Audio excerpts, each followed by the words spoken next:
So I decided to make a skeleton of a polar bear, in a sculptural impression of a skeleton of a polar bear in bronze, and sink that into a tank of water and freeze it into a block.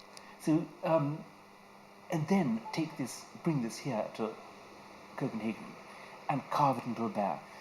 So on Saturday morning early, we carved this block into a polar bear around the skeleton. You couldn't see the skeleton. So this ended up as a nice bear, but in fact it's not a sculpture of a polar bear, really. It's in polar bear form. But in fact it's a sculpture of the Arctic, the problem in the north. And it's not even that. It's a sculpture about the whole climate change issue. It just happens to be using that iconic polar bear as a sign. Yeah. Sorry, I was just going to interrupt you there. We've actually got an image, a film of that, you actually constructing that on Inside COP15, so our viewers can watch that as well. So I actually just wanted then, in that case, just to ask all of you, what are your hopes for the next 2 weeks? What do you hope is going to be achieved, and what do you think the sort of limitations are? Yeah, start with Martin. Well, I'm hoping that we get some deal that is binding and as efficient as we possibly can do it, as ambitious as we possibly can do it. And the yardstick, the meter stick for this will always be how many more climate feedbacks are we triggering?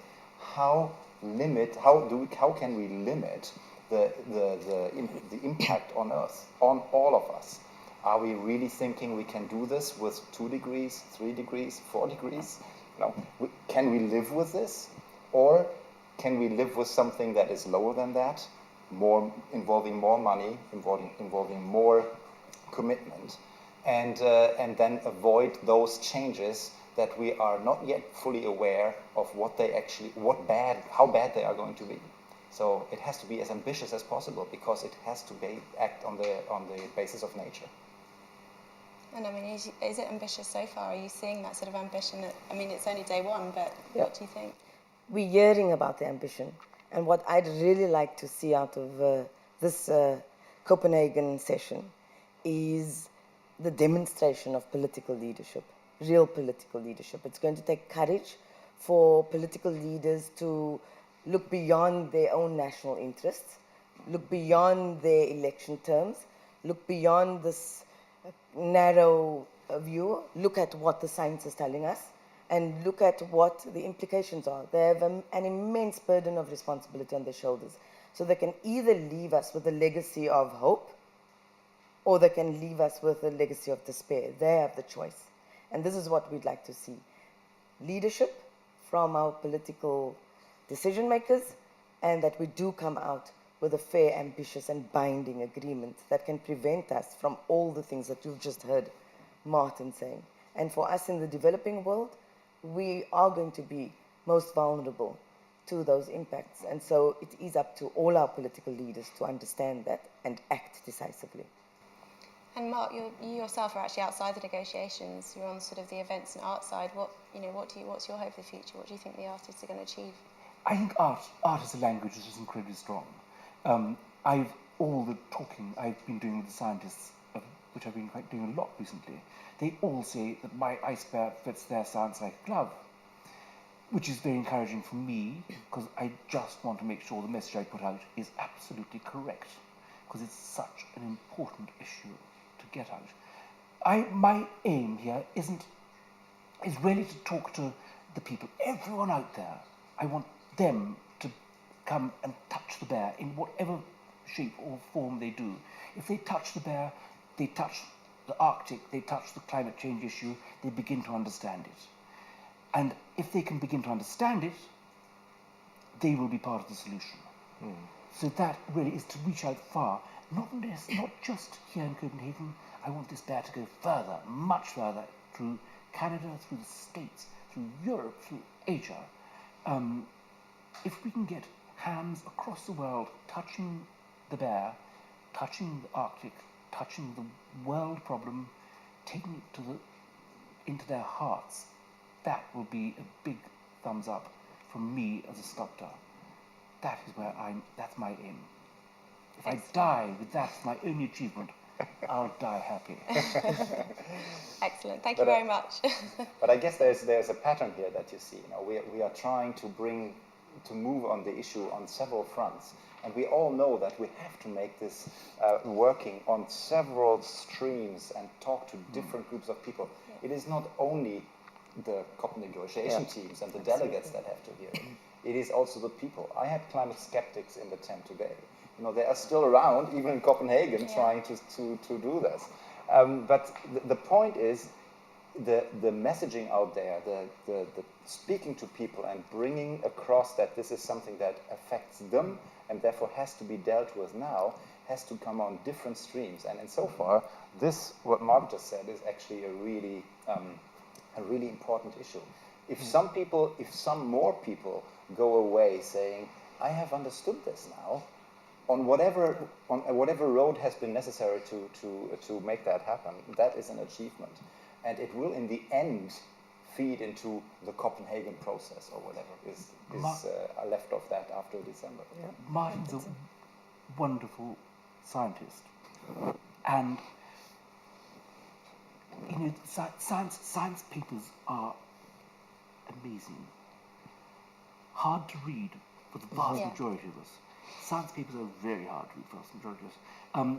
Dare I say, however good the science paper is, there's a danger of falling in your soup. But if you can say the same messages through art, you can just multiply the number of people you're talking to with precisely the right message by 1,000 times over.